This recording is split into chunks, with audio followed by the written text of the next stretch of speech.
Akashvani eight 90।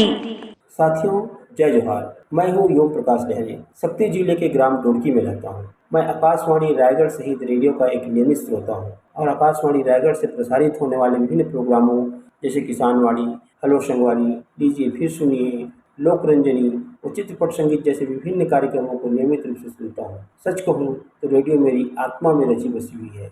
इसे सुने बिना मैं नहीं रह सकता हूँ। कहना गलत ना होगा कि रेडियो से मेरा आत्मीय लगाव है। आज के दौर में जब लोग यह कहते हैं कि अब ज़माना रेडियो का नहीं रहा, रेडियो का दौर तो बीत चुका है, मैं इस बात से कतई सहमत नहीं हूँ।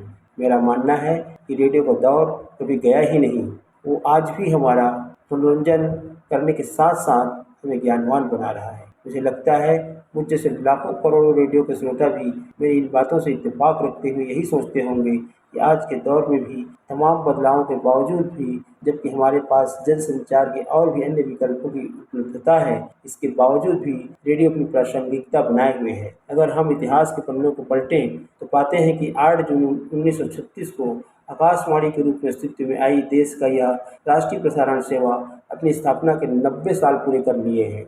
बीते इन 90 सालों में आकाशवाणी ने अपने प्रसारण कार्यक्रमों के माध्यम से रेडियो के जरिए समाज और राष्ट्र के विकास में भी महत्वपूर्ण भूमिका निभाई है और यह सिलसिला अब भी जारी है। जय हिंद, जय रेडियो।